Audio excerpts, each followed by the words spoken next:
Hi everyone, welcome to our channel Konaseema రుచులు. ఈరోజు మన వీడియోలో బెల్లం తాలికలు చూపిస్తున్నానండి. చాలా రుచిగా ఉంటాయి, చాలా సింపుల్గా చేసుకోవచ్చు. ఇవి ఎక్కువగా తొలి ఏకాదశి రోజున, వరలక్ష్మి వ్రతం, వినాయక చవితి ఇలాంటి పండుగలకు చేస్తూ ఉంటారు. పండగలప్పుడే కదండి, ఎప్పుడు స్వీట్ తినాలి అనిపిస్తే అప్పటికప్పుడు సింపుల్గా చేసేసుకోవచ్చు. మా గోదావరి జిల్లాల్లో ఎక్కువగా చేస్తూ ఉంటారు. బెల్లం తాలికలకి చిన్న గ్లాస్తో ఒక గ్లాస్ బియ్యపిండి తీసుకున్నాను. ఇప్పుడు ఈ పిండిని పెట్టుకోవాలి.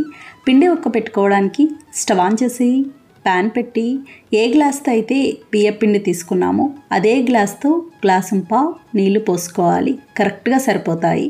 ఇందులో కొద్దిగా ఉప్పు, చిన్న స్పూన్తో ఒక స్పూన్ నెయ్యి వేసుకోవాలి. నీళ్లు మరగాలి.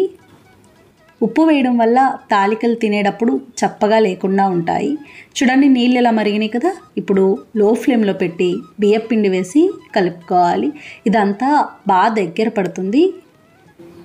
నేను తీసుకున్న బియ్యపిండి తడిపిండి ఆడించుకొని ఎండలో పెట్టుకుంటారు కదండి, ఆ పిండి. అంటే బియ్యాన్ని కడిగి నైట్ అంతా నానబెట్టి ఎండబెట్టిన తర్వాత పిండి ఆడించుకొని చల్లించుకుంటారు. ఆ పిండితో చేస్తున్నాను. చూడండి, ఇది ఇలా బాగా దగ్గర పడింది కదా, ఈ విధంగా ఉండాలి. ఇప్పుడు స్టవ్ ఆఫ్ చేసుకోవాలి. బాగా చల్లారాలి. ఇది బాగా చల్లారిందండి. ఇప్పుడు ఒకసారి ఉండలు లేకుండా సాఫ్ట్గా కలుపుకోవాలి. మీకు అంతగా పొడి పొడిగా అనిపిస్తే కనుక కొంచెం నీళ్లు చుక్కలు చల్లుకొని కలుపుకోవచ్చు. ఇప్పుడు తాలికలు చేసుకుందాం.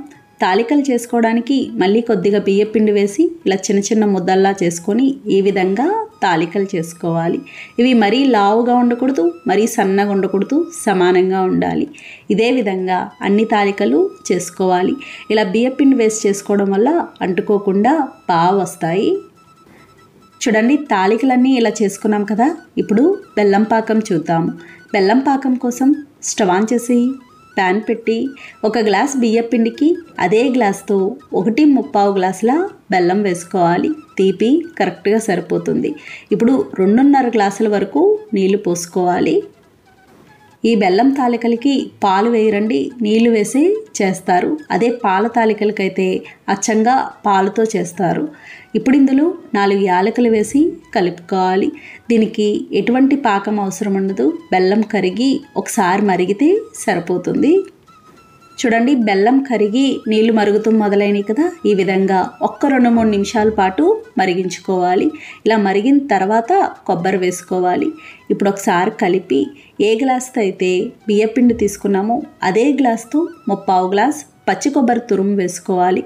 నేను మిక్సీలో పట్టుకున్నానండి, లేదా కొబ్బరి కోరే దాంతో అయినా కోరుకోవచ్చు. కొబ్బరి వేసుకున్నాక మనం ముందుగా చేసుకున్న తాలికలు వేసుకోవాలి. ఇలా తాలికలన్నీ వేసి 1 స్పూన్ వరకు బియ్యపిండి వేసుకోవాలి. బియ్యపిండి మాత్రం చూసి వేసుకోవాలండి. ఎందుకంటే మనం తాలికలు చేసేటప్పుడు కూడా బియ్యపిండితో చేసాం కాబట్టి ఆ పిండి ఉండి అవి చిక్కదనం వస్తాయి. అందుకే తక్కువే వేసుకోవాలి. అంతగా పలచగా ఉంటే తర్వాత చూసి వేసుకోవచ్చు.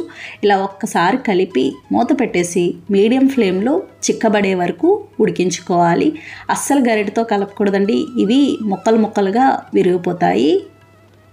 త్వరగానే చిక్కబడిపోతుంది, పెద్ద టైం పట్టదు. తాలికలకి పిండి ఎలా అయినా ఒక్కబెట్టాం కాబట్టి ఇవి కూడా ఎక్కువసేపు ఉడికించాల్సిన అవసరం ఉండదు.